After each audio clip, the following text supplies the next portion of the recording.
abrir a palavra do Senhor no livro de 2 Timóteo, capítulo 1, versículo 7. A carta de Paulo a Timóteo, capítulo 1, versículo 7. Eu quero falar nessa noite a respeito de vida corajosa.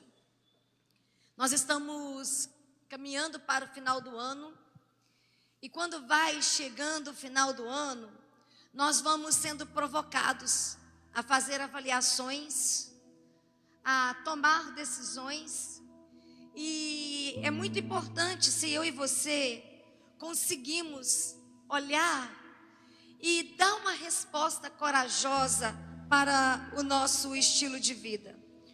Winston vai dizer o seguinte: a coragem é a primeira das qualidades humanas, porque garante todas as outras. Eu gosto dessa frase dele, porque só tem uma forma para nós vivermos em vitórias extraordinárias. Nós pregamos tanto sobre isso.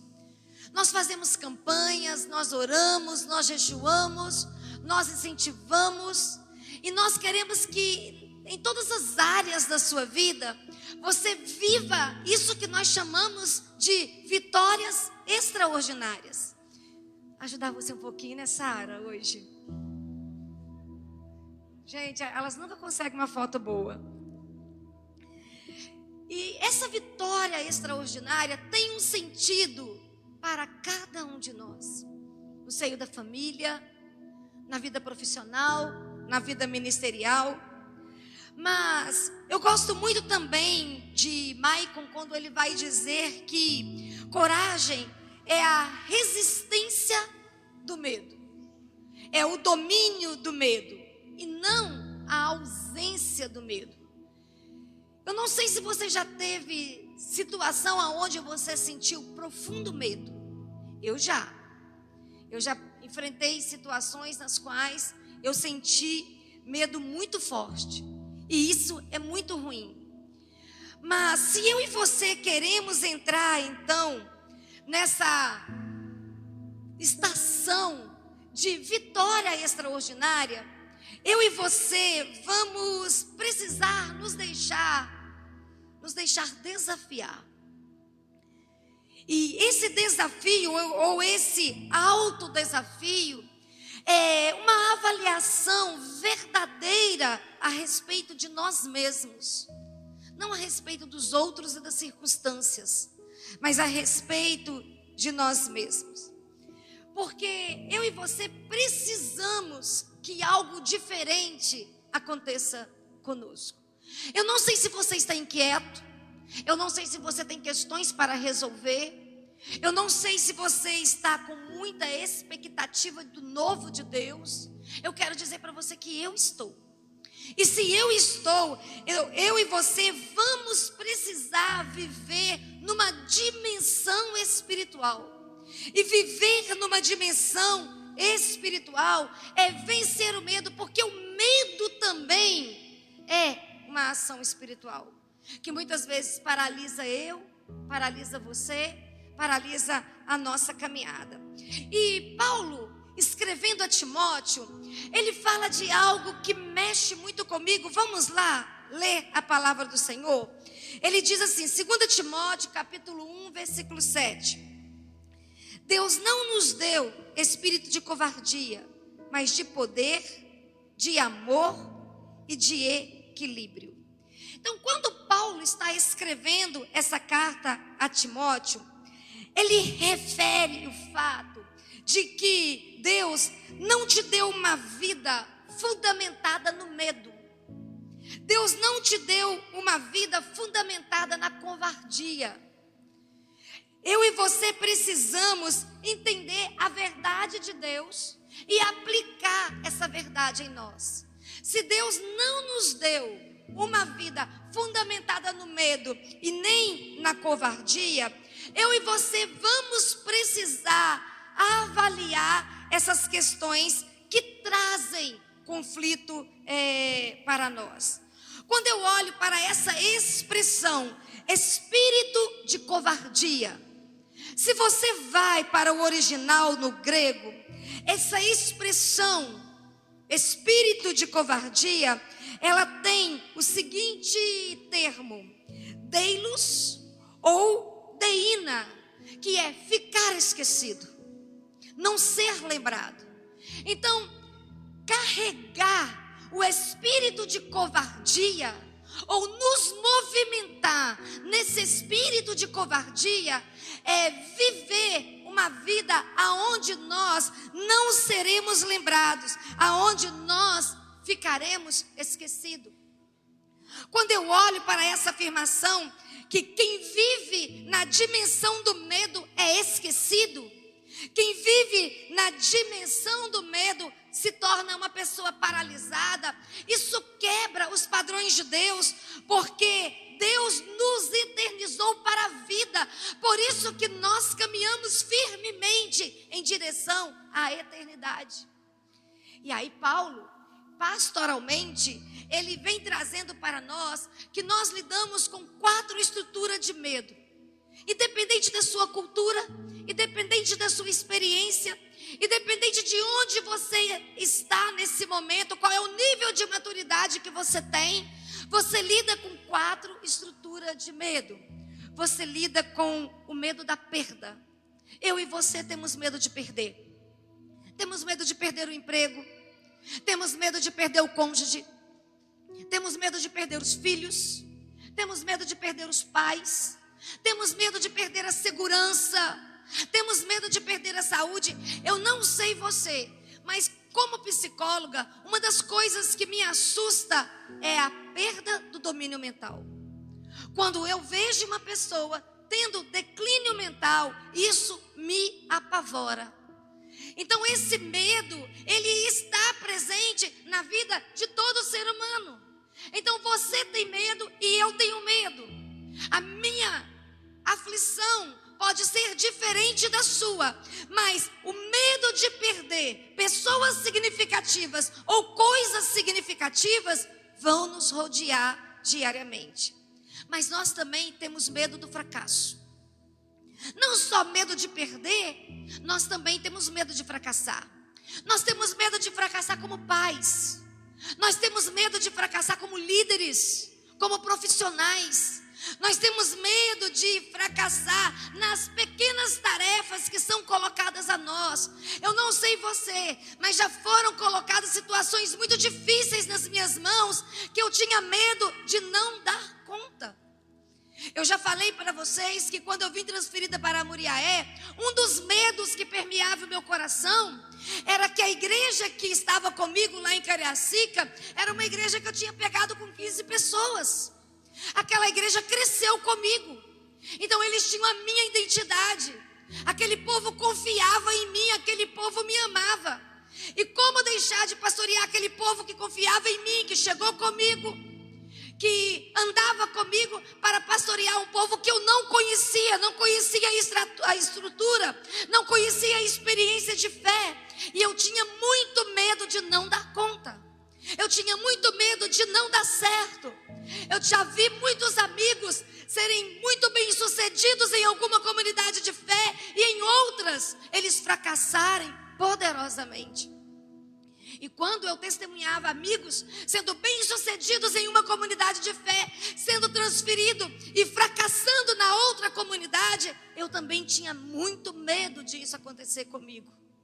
Então eu acredito que se esses temores passam pelo meu coração, esses temores também podem estar passando no seu coração. Medo de perder e medo de fracassar. Mas nós também temos muito medo de ser rejeitado. Temos medo de ser rejeitado pelos amigos no ambiente de trabalho. Temos medo de ser rejeitado na igreja. Quantos rapazes gostariam de convidar uma garota para sair e não convida porque tem medo de tomar um não? Isso é muito comum acontecer. Medo de fazer o vestibular e não conseguir passar e ter que dar conta para os pais que não deu conta de responder na medida das suas expectativas. Eu e você temos muito medo de sermos rejeitados, ignorados, seja na família, seja nos amigos, entre os amigos, seja no ambiente da igreja, ou seja, nos relacionamentos pessoais. Mas nós também temos muito medo do desconhecido. Quando você vai enfrentar uma situação que você desconhece, isso também te traz pavor. Isso também te traz insegurança. Eu não sei se você já vivenciou a experiência onde você tinha que se deparar com o que você não tinha nenhuma informação. Como nós gostamos de falar popularmente, um tiro no escuro. Você não sabia o que poderia acontecer, o que iria fazer, mas você tinha que simplesmente ser responsável para assumir aquela situação. Eu já vivenciei experiência assim. E muitas vezes, quando eu e você estamos vivendo esse tipo de situação, como: e se eu me deparar com uma doença grave? E se eu me deparar com um acidente? E se eu... Gente, eu sempre orei muito ao Senhor, morando em Cariacica, como todos vocês sabem, uma das cidades muito violentas do estado do Espírito Santo. Eu sempre orei ao Senhor para o Senhor me livrar de assaltos, porque nós já vimos situações muito difíceis acontecendo perto da gente. E eu sempre falava com o Senhor: Senhor, eu tenho uma estrutura, e a estrutura que eu tenho é: se você me provocar, eu não sou aquela que vou dar um passo para trás. Se você me desafiar, eu não sou aquela que vou me encolher. Não é a minha estrutura. Se você me desafiar, eu vou partir para cima. Eu sou aquela que não vou encolher. Tanto é que eu falo: não me provoque, porque se me provocar, eu vou reagir. E a minha reação é ir para cima. Eu não vou encolher em nenhuma situação. E eu sempre pedi ao Senhor: Senhor, não me deixa ser assaltada, porque pela minha estrutura eu vou reagir e eu corro o risco de quebrar a cara, como diz os outros. Não é assim? Eu corro o risco de ser ferida, porque se vier para cima de mim, eu vou partir para cima, eu vou reagir. É nato, é natural. Eu brinco: eu não fui criada para ser princesa, eu fui criada para ser pior no meio da lavoura. Então, se eu fui criada para ser pior no meio da lavoura, gente, se me provocar, eu não vou encolher. Vocês sabem muito bem disso. Eu vou partir para cima, não tem jeito, é estrutura. Olha que eu estou pedindo a Deus para me converter nisso, mas o processo é lento. Estou tentando, né? Mas não sou elegante, não sou fina, porque não fui criada assim. Então, medo do desconhecido.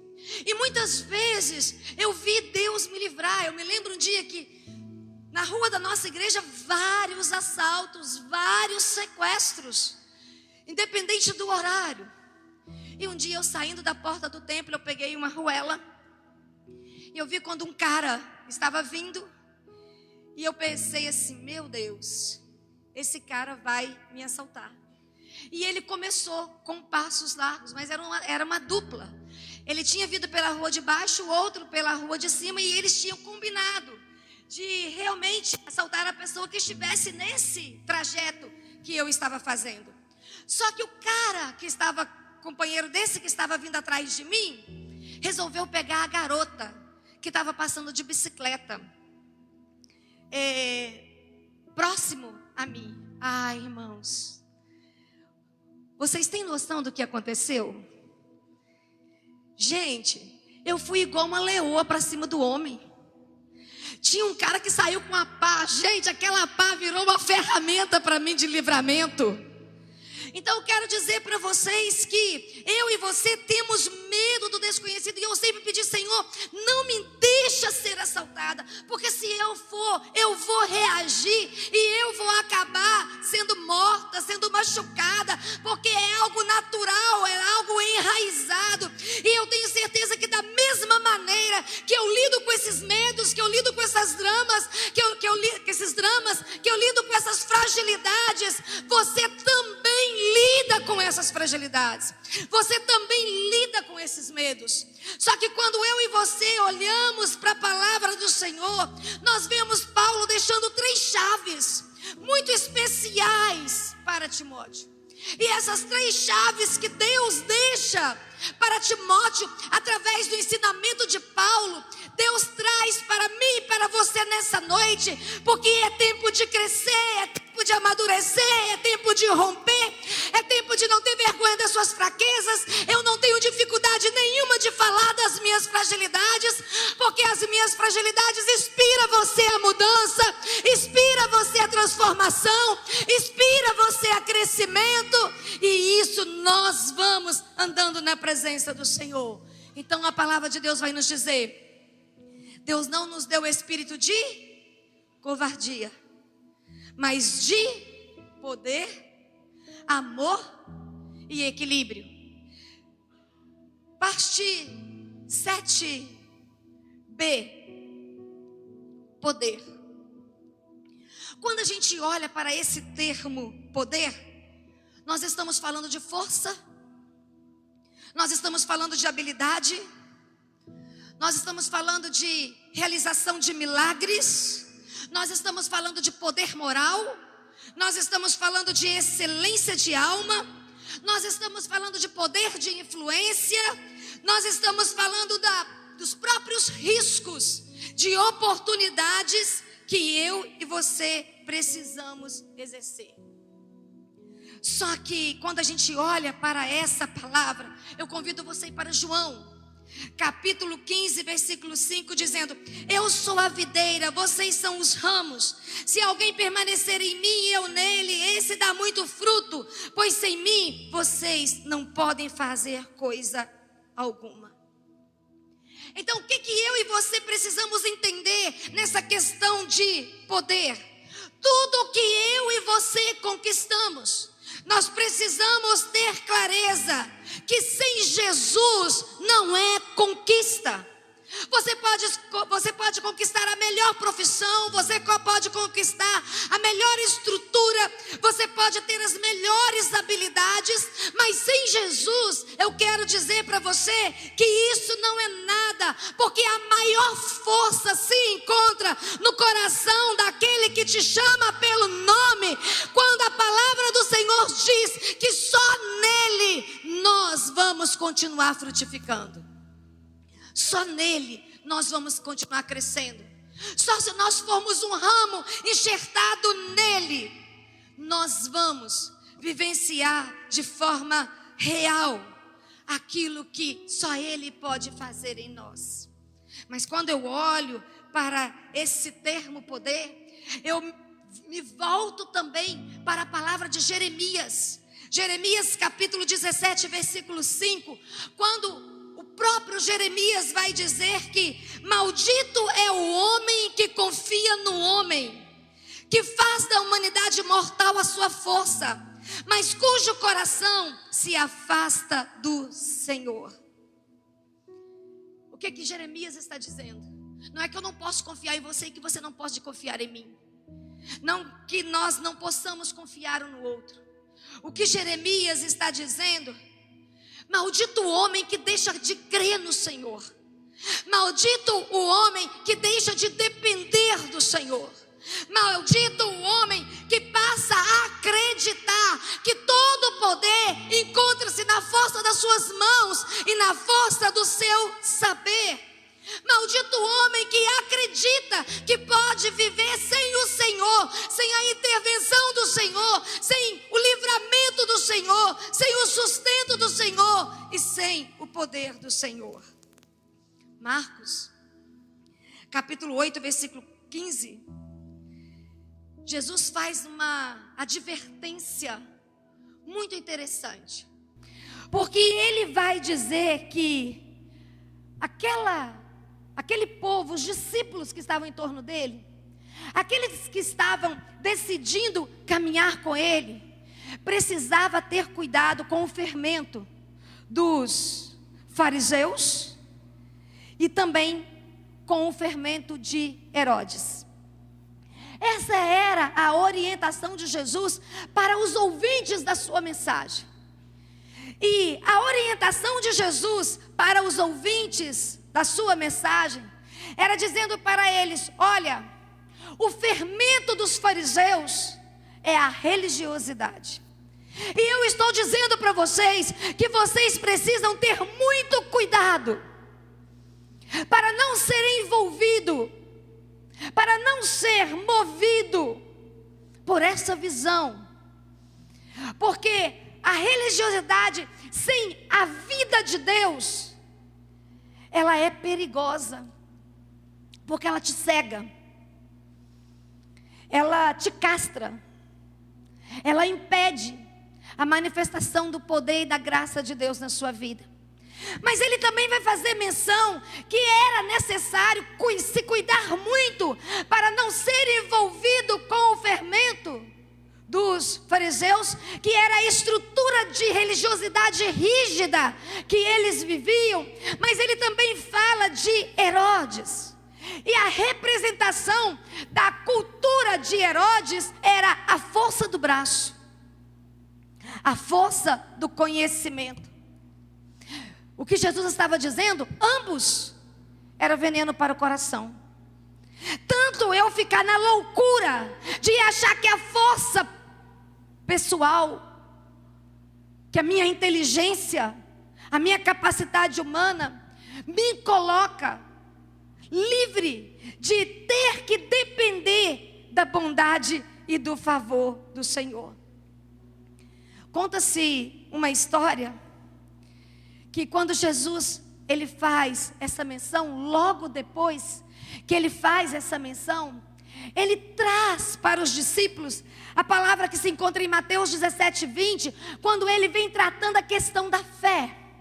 E ele vai dizer que a fé poderia ser tão pequenininha quanto um grão de mostarda, que quem exercesse essa fé poderia transportar montes de lugares.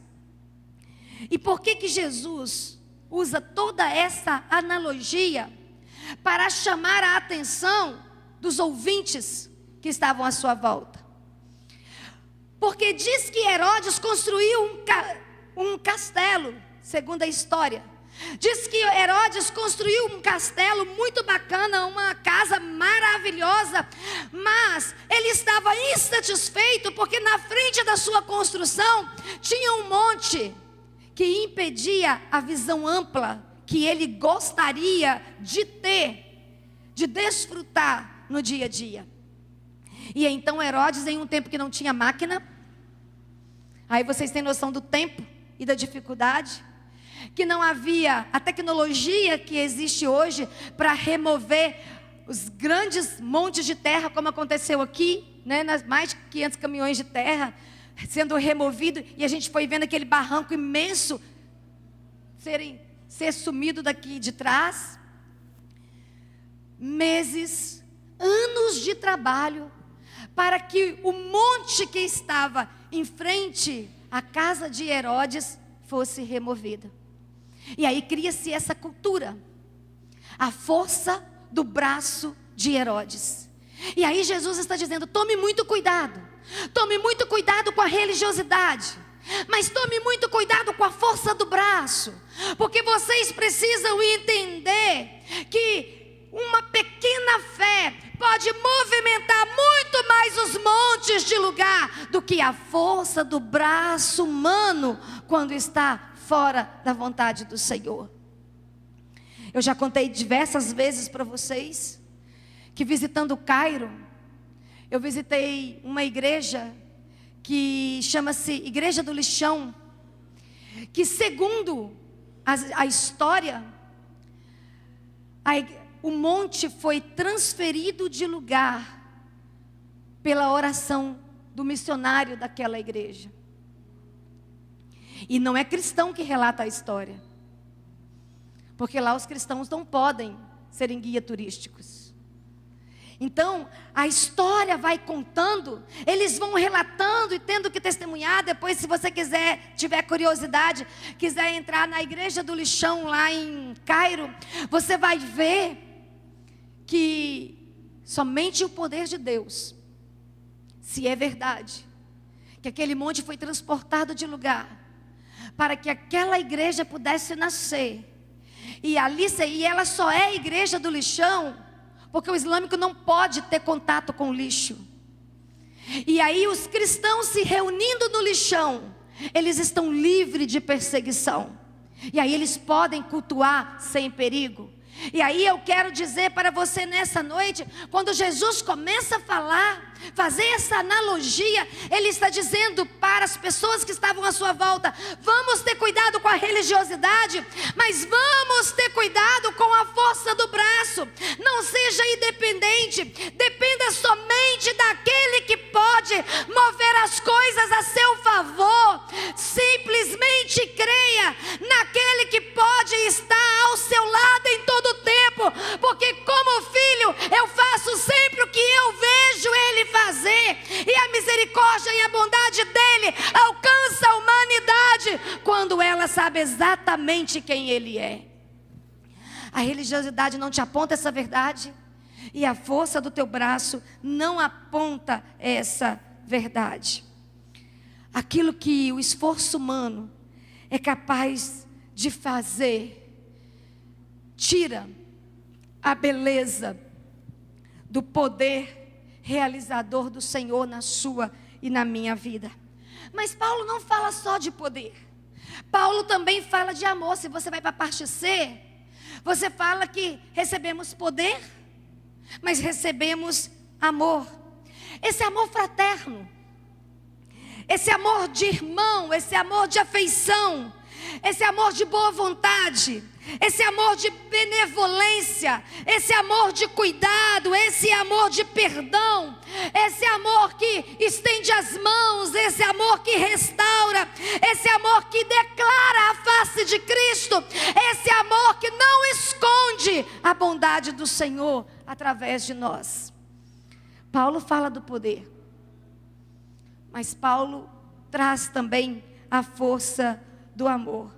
E se você vai para Mateus capítulo 3, versículo 17, quando Jesus está sendo batizado no Rio Jordão, quando João vai aspergir sobre ele a água no rio, a palavra do Senhor diz que o céu se abre, e quando o céu se abre, uma grande voz faz a seguinte declaração: este é o meu filho amado, em quem eu tenho prazer, ou em quem eu me agrado. Então eu quero dizer para você que nós fomos convidados para sermos filhos amados do Senhor. E eu e você precisamos sair daqui nessa noite com um profundo sentimento que você é filho, que você é filha. Mas não basta ser filho, precisa ser filho amado, precisa ser filha amada. Porque quando nós começamos a nos sentir amados pelo Senhor, nós nos sentimos valorizados por Ele. Eu gosto muito de Efésios capítulo 5, versículo 1. Portanto, sejam imitadores de Deus como filhos amados. Se uma coisa que eu preciso revelar ao mundo com muito impacto é a segurança e a certeza de que Ele me resgatou, de que Ele me salvou, e a minha salvação e o meu resgate é fruto do seu amor por mim. Então, independente do estado que você se encontra hoje, independente se o seu coração está sofrendo ou não, Ele quer que você tenha clareza que você é amado por Ele. E isso é muito bom, porque João 5,19, eu lhes digo verdadeiramente que o filho não pode fazer nada de si mesmo, só pode fazer o que vê o pai fazer, porque o pai faz e o filho também faz, na versão que eu estou usando aqui. Eu e você precisamos entender que existe uma intenção do coração de Deus de restauração e de cura para nós. Existe uma intenção de Deus de abençoar a nossa vida, abençoar a nossa família. Existe uma intenção de Deus de nos fazer crescer e de nos fazer romper. E o que eu e você precisamos romper é com esse espírito de orfandade, ou com esse entendimento de orfandade, e começarmos a nos tornar esses filhos e filhas seguros e seguras do Senhor, confiando plenamente no seu amor. Mas quando eu trago esse assunto, antes de falar o que eu quero falar, eu quero lembrar de uma cena que mexe muito comigo, quando João, ele inclina a sua cabeça no peito de Jesus, e ele vai descrever que ele era muito amado. Ele, sem nenhum constrangimento, ele vai dizer que o que se inclinava no peito de Jesus era o discípulo que Jesus mais amava. E João estava falando dele mesmo. Mas não é que ele era mais preterido do que os outros. Era a visão de acolhimento, era a visão de liberdade, era a visão de amor que ele tinha da parte do Senhor para com ele. Só que o que eu tenho me preocupado? Eu tenho me preocupado que nós estamos vivendo uma geração que tem muita ausência de compreensão, de amor, de presença, de segurança, de acolhimento dos próprios pais biológicos.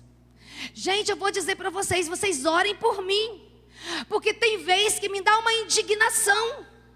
Qual é a indignação que me dá? Quando eu sento com adolescentes e começo a ouvir os nossos adolescentes falar de desamparo.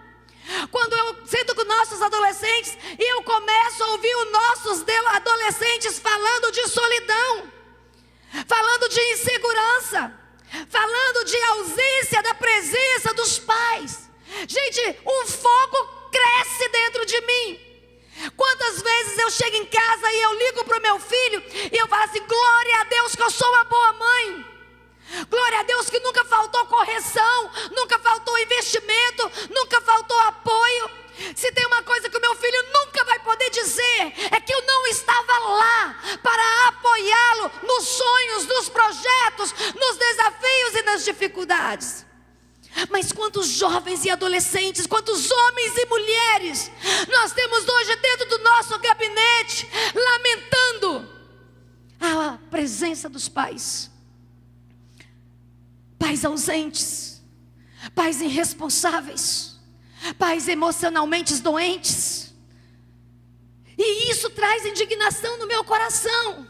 Eu sei que ninguém pode dar o que não tem, mas eu quero dizer para você que a proposta de salvação e restauração e cura é de graça. Ela me alcançou e ela alcançou você. Você pode mudar a geração dos seus filhos.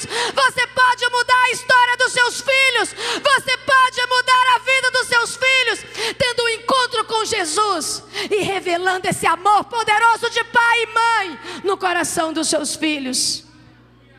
Mas não é a realidade que nós vivemos hoje. Muitas vezes eu tenho que engolir seco e impedir as lágrimas de correr nos olhos, porque talvez vocês estão se escandalizando comigo, e eu quero que se escandalize mesmo, porque tem muitas histórias chocantes nas cadeiras dessa igreja.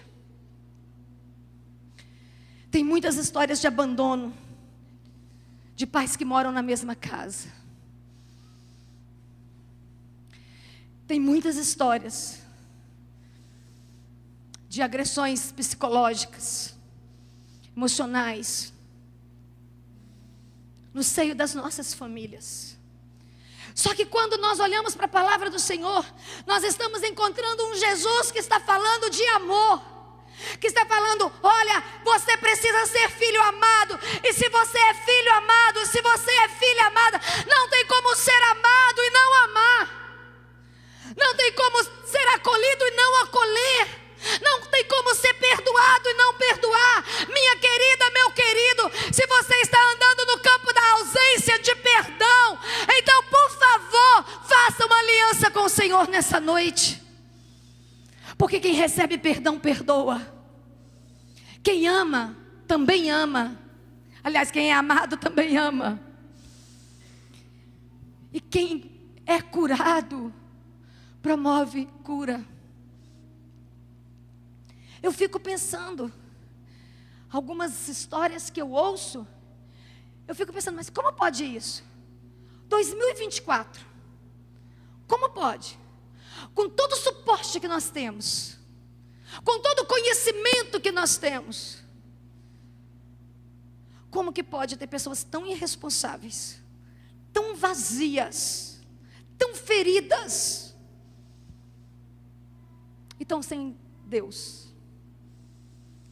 E aí Paulo está dizendo o seguinte: eu e você precisamos sim ter consciência de que somos filhos amados. E se somos filhos amados, você pode ter dificuldade de amar, mas você vai aprender a amar. Eu já contei isso para vocês, gente, eu tinha muita dificuldade de demonstrar amor. Muita dificuldade de demonstrar amor. Vocês acham que era fácil abraçar? Hoje eu abraço com facilidade, não tenho dificuldade nenhuma de abraçar. Hoje eu tenho facilidade de falar do meu amor. Eu gosto de revelar muito a realidade de quem realmente eu sou para vocês. Para vocês não terem surpresa nenhuma a meu respeito.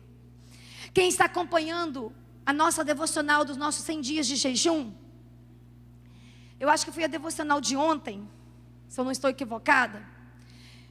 Ela foi muito legal, ou de ontem ou de anteontem, não sei. Ela foi muito legal. Que ela diz assim: é impossível você errar e não impactar a vida das pessoas. Vocês leram? Se eu erro, eu trago impacto à vida das pessoas. Essa semana eu ouvi uma pessoa falar assim comigo: pastora, eu fico morrendo de medo de você pecar. Você, mas eu peco. A pessoa virou assim: não é esse pecado que a gente faz todo dia, não de pensar, de tropeçar, de dar uma má resposta. Eu tenho muito medo de ficar sabendo que você cometeu um pecado que, tipo assim, suje o nome do Senhor. Adulterar, roubar, matar, essas coisas assim, sabe? Essa pessoa virou para mim e disse assim: nossa, se você fizer um negócio desse, você vai me arrebentar, porque eu confio demais em você. E eu virei e falei assim: que bom que você está compartilhando isso comigo, que isso me dá mais certeza que eu não posso errar, porque eu tenho muita gente atrás de mim. E o devocional vem dizendo isso, que quando eu cometo erros, eu levo impacto para a vida de muitas pessoas. Então, pai, mãe, patrão, se você comete erros, você está machucando e escandalizando. Então, pai, por favor, mãe, por favor. Nós estamos falando de um amor que vem do coração do Senhor, que envolve o meu coração e me faz derramar esse amor na vida dos meus filhos, na vida de quem está próximo a mim. E esse amor cura, esse amor transforma, esse amor liberta, esse amor promove. E quando você vive nessa dimensão de amor, você sabe quem você é nele. E Jesus sabia quem ele era no Pai. Ele era o Filho amado. E eu e você também somos. Não é a pregação do RA, mas é a palavra do Senhor. Só que nós nos deparamos com poder, nós nos deparamos com amor, e nós nos deparamos com equilíbrio. 7D. Equilíbrio traz a conceituação de estabilidade de mente, moderação, autocontrole. E aí o livro de Provérbios vai dizer, o autor de Provérbios vai dizer que, como a cidade com seus muros derrubados, assim é quem não sabe dominar-se. Então eu e você, nós precisamos ser pessoas realmente que temos a habilidade de dominar nossos desejos, de dominar nossos sentimentos, pensamentos. Então, pessoas poderosas não são aquelas que dominam os outros, mas pessoas poderosas são aquelas que conseguem dominar a si mesmo. E esse é o alvo do Senhor para nós. Uma vida corajosa é me levar para um nível de maturidade no Senhor, de controle, onde eu e você vamos sim andar nessa dimensão de equilíbrio, onde todas as áreas das nossas vidas precisam ser equilibradas. Irmãos, não tem como eu ser uma mulher de Deus se as minhas finanças são desequilibradas. Não tem como eu ser uma mulher de Deus se os meus relacionamentos são desequilibrados, se eu caminho no campo da dependência emocional, se eu preciso de muletas para ficar bem, se eu preciso de pessoas para ficar me validando. Uns dias atrás eu preguei da seguinte maneira: eu nunca vou dizer para vocês não chorarem, porque eu sou super chorona, principalmente se eu estiver muito cansada. Teve um dia desse, essa semana foi uma semana muito intensa para mim, muito intensa. E teve um dia desse, nessa semana, que eu sentei ali do lado e eu chorei, falei: Deus, que cansaço. Eu estou muito cansada. Eu ministrei todas as noites. De segunda até hoje, eu falei todas as noites. E parece que não, mas falar toda noite cansa. Cansa muito. E essa semana, de segunda até hoje, todas as noites eu estive ministrando. Eu estive falando. Fora as reuniões, fora as decisões. E eu estava muito cansada. Só que eu quero dizer para você que não tem como eu ser uma mulher de Deus, não tem como você ser um homem de Deus, se você é uma pessoa inconstante. O que a palavra do Senhor vai chamar de ânimo doble. Um dia você está muito feliz, outro dia você está arrasado. Hoje você tem visão que pode conquistar o mundo, amanhã você tem que morrer porque a sua vida não serve para nada. Hoje você está cheio do Espírito e você vai ganhar a cidade de Moriaé para Jesus. Amanhã, só porque choveu um pouquinho, você nem o templo vem para adorar o Senhor, porque você está cansado, desanimado e abatido. Ânimo doble, inconstante. O que eu quero dizer para vocês, que eu falei outros dias, é o seguinte: não tem problema se você está cansado, se você está chorando, se você tem problema para administrar. Eu passo por isso todos os dias, continuamente. Só que eu falei para vocês uns dias atrás e volto a repetir: vocês vão me ver chorando, mas vocês vão me ver avançando, vocês vão me ver caminhando, vocês vão me ver lutando, vocês vão me ver pregando, vocês vão me ver orando. Se tem uma coisa que vocês não vão me ver, é desanimada, parada, pensando em desistir e olhando para trás. Nós não somos daqueles que retrocedem, diz o Senhor, mas nós somos daqueles que avançamos, que conquistamos. E isso em tudo. Equilíbrio em tudo. Equilíbrio no nosso jeito de vestir. Equilíbrio em lidar com os nossos negócios. Equilíbrio em lidar com as tensões que estão à nossa volta. Equilíbrio em entender a fragilidade dos outros. Equilíbrio em lidar com a escassez que se encontra à nossa volta. Equilíbrio no meio da nossa família e no nosso tempo com Deus. Hoje está em alta, infelizmente, o bipolarismo. Qualquer coisa, você é bipolar. Não sei se você já ouviu isso. Se você sai um pouquinho do ritmo, você é bipolar. Não estou falando de bipolarismo aqui. Estou falando de inconstância. E estou falando de ânimo doble.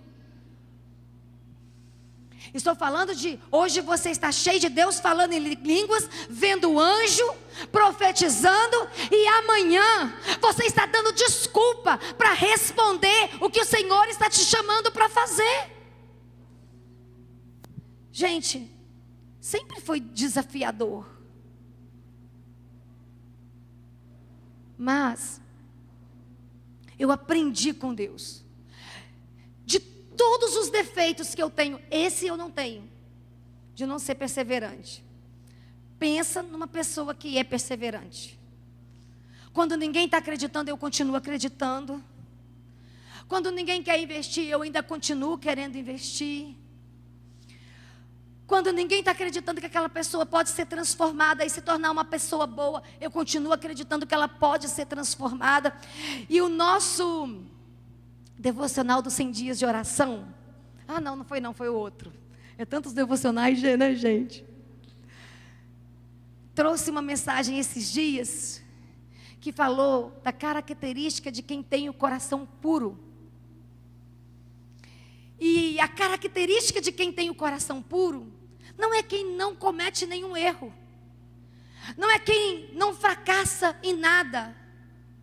Quem tem coração puro é quem tem a habilidade de ver o ponto forte no coração das pessoas e valorizar. E quem não tem o coração puro só olha a fragilidade no coração dos outros e valoriza. Gente, isso foi tão bom para mim. Porque enquanto eu estava olhando o texto, eu falei, eu tenho coração puro. Se tem uma coisa que eu valorizo, e os meus olhos ficam fixos nos pontos fortes das pessoas. Por isso que algumas pessoas perguntam, como que você pode acreditar nessa pessoa, pastora? Como que você pode dar uma chance para essa pessoa?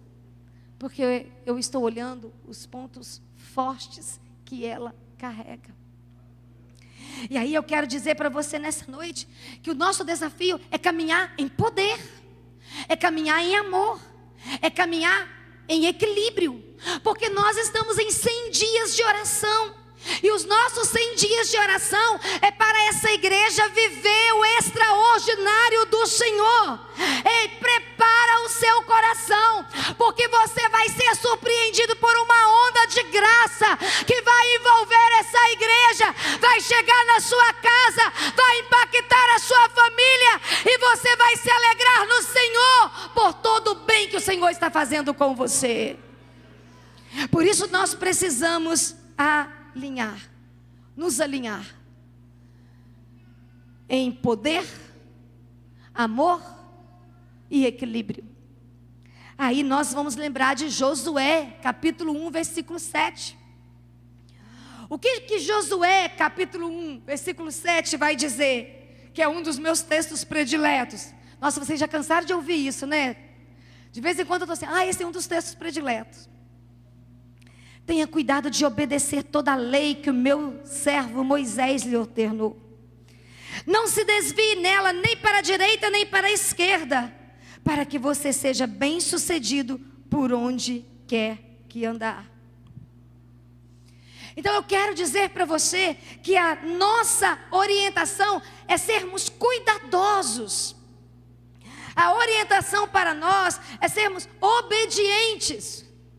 E que lei é essa? É a própria palavra de Deus, é o caráter de Deus. Todas as vezes que nós falamos da palavra de Deus, nós estamos falando do caráter de Deus. E esse caráter de Deus, que é a sua palavra, se revela a mim e a você. E a palavra vem nos orientando, dizendo, seja cuidadoso para não se desviar, nem para a direita, nem para a esquerda. Não dá para ser de ânimo doble, não dá para ser inconstante. Você precisa ser perseverante. Você precisa andar em poder, andar em amor, andar em equilíbrio. Você precisa estar no ponto certo, para você poder levantar as suas mãos e ver a manifestação da bênção do Senhor sobre você. E aí João 14, 27 vai dizer, quando eu e você conseguimos alcançar esse lugar, a paz do Senhor nos envolve. Porque aí a palavra do Senhor vai dizer, deixe-lhes a paz, a minha paz lhes dou. Não a dou como o mundo a dá. Não se perturbe o seu coração. Não tenha medo. Não se perturbe o seu coração. Não tenha medo. Mas para isso, eu e você vamos precisar fazer uma aliança de andar em poder, amor e equilíbrio. Então eu quero convidar você a colocar-se de pé nesse momento.